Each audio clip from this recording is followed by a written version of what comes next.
आणि आपच्या आतिशी यांचा विजय झालेला आहे। आताची महत्त्वाची बातमी, आतिशी यांचा विजय झालेला आहे। आपच्या कालकाजीमधून आतिशी यांचा विजय झालाय। तेवढाच एक आपला मोठा दिलासा, मनीष सिसोदिया यांचा पराभव, त्याचबरोबर अरविंद केजरीवाल यांचाही मोठ्या फरकाने झालेला पराभव। मात्र आपच्या मुख्यमंत्री असलेल्या आतिशी यांचा मात्र विजय झालेला आहे।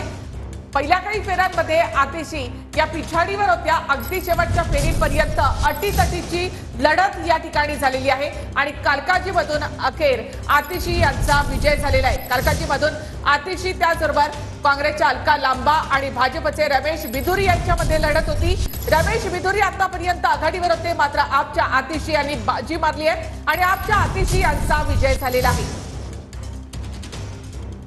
आपला मोठा धक्का बसला। एका बाजूला अरविंद केजरीवाल यांचा पराभव झालेला आहे, सिसोदिया यांचा देखील पराभव झाला, तर दुसऱ्या बाजूला आपच्या आतिशी यांचा विजय झाल्यानंच आपला थोडासा दिलासा मिळालेला आहे। कारण आतापर्यंत भाजप आघाडीवर आहे, भाजपला 48 जागा मिळताना दिसत आहेत, आप फक्त 22 जागांवर अडलेले आहे आणि अशामध्येच आपला आणखी एक दिलासा मिळाला आहे, कारण आतिशी विजयी झालेले आहेत। आतिशी या दिल्लीच्या केजरीवाल यांचा पराभव झालाय, मनीष सिसोदिया यांचाही पराभव झालाय, तर आतिशी यांचा विजय आपसाठी तेवढाच एक दिलासादायक असणार आहे।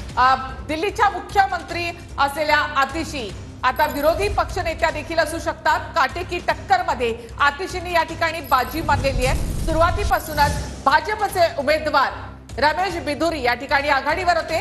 अटीतटीच्या लढतीमध्ये अखेर आतिशी यांचा विजय झालेला आहे। आम आदमी पक्षाला तेवढाच एक दिलासा, आतिशी विजयी झाल्यात, रमेश बिधुरी यांचा पराभव झालेला आहे।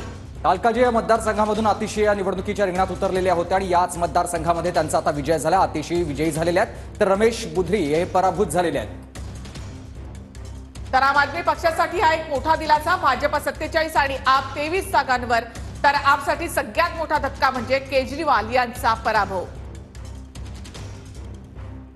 तर मनीष सिसोदिया यांनी तर दुसऱ्या मतदारसंघात